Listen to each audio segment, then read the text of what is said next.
இனிமேல் birthday cake வெட்டாதீங்க. விஷயம் இருக்கு, உங்களுக்கு விளக்கமா சொல்றேன். டைம்ஸ் ஆஃப் இந்தியாவில் ஒரு செய்தி வந்துச்சு. சவுத் இந்தியாவில், தென்னிந்தியாவில் இருக்கிற எல்லா ஃபேமஸ் பேக்கரி கடையிலையும் ஒரு 235 கேக் சாம்பிள் கலெக்ட் பண்ணாங்க. அதை வச்சு டெஸ்ட் பண்ணாங்க. டெஸ்ட் ரிசல்ட் ரொம்ப ஷாக்கிங்காக இருந்துச்சு. கேக் செய்யறதுக்கு யூஸ் பண்ற அந்த ரா மெட்டீரியல் இருக்குல்ல, அந்த ரா மெட்டீரியல் குவாலிட்டியை செக் பண்ணா அதை மனுஷங்க சாப்பிட கொஞ்சம் கூட அருகதை இல்லாத ரா மெட்டீரியல்ஸா யூஸ் பண்ணியிருக்காங்க. கேக் பார்க்க அழகா இருக்கணும்னு, அழகா தெரியணும்னு ஆர்டிஃபிஷியல் கலர் சேர்ப்பாங்கல்ல. ஃபார் எக்ஸாம்பிள் அலூரா ரெட் அப்படின்னு சொல்லுவாங்க, அப்புறம் சன்செட் எல்லோ, அப்புறம் டார்டாசைன், அது மாதிரி ஆர்டிஃபிஷியல் கலர்ஸ் எல்லாம் அளவுக்கு மீறி டேஞ்சரான அளவுக்கு அந்த கேக்ஸ்ல ஆட் பண்ணியிருந்ததா கண்டுபிடிச்சிருக்காங்க. அது ரொம்ப டேஞ்சர். இந்த ஆர்டிஃபிஷியல் கலர்ஸ் எல்லாம் யூரோப்ல வந்து பேன் பண்ணியிருக்காங்க. அப்போ இந்தியால எப்படி அலோவ் பண்றாங்க, ஏன்? அது ஒரு பெரிய கொஸ்டின் மார்க். நம்ம எல்லாத்துக்குமே பிடிக்கிற, முக்கியமா எனக்கு ரொம்ப பிடிக்கிற பிளாக் ஃபாரஸ்ட் கேக். எனக்கு ரொம்ப பிடிக்கும் பிளாக் ஃபாரஸ்ட் கேக். அதுக்கப்புறம் ரெட் வெல்வெட் கேக். அந்த black forest cake, red velvet கேக்ல ரொம்ப ஜாஸ்தியாக அந்த ஆர்டிஃபிஷியல் கலர்ஸ் அண்ட் அந்த சீப்பான சுகர் மூலப்பொருட்கள், ரா மெட்டீரியல்ஸ் சொல்லுவாங்க, இருந்ததா கண்டுபிடிச்சிருக்காங்க அந்த டெஸ்ட்ல. அதை ஆட் பண்ணா டேஸ்ட்டும் கலரும் சூப்பராக இருக்குமா.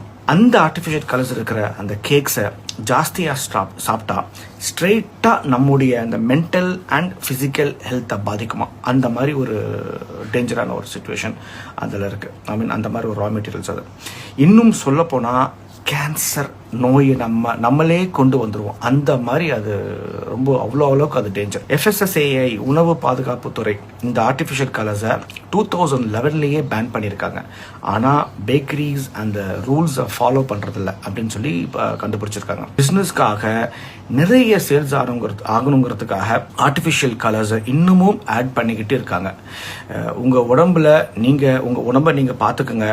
இந்த வீடியோவை உங்களுக்கும் உங்களுக்கு தெரிஞ்சவங்களுக்கும் நீங்கள் யார் நல்லா இருக்கும்னு நினைக்கிறீங்களோ அவங்களுக்கு ஷேர் பண்ணுங்க. முக்கியமாக கேக் ஜாஸ்தியாக சாப்பிட்றவங்களுக்கு ஷேர் பண்ணுங்க.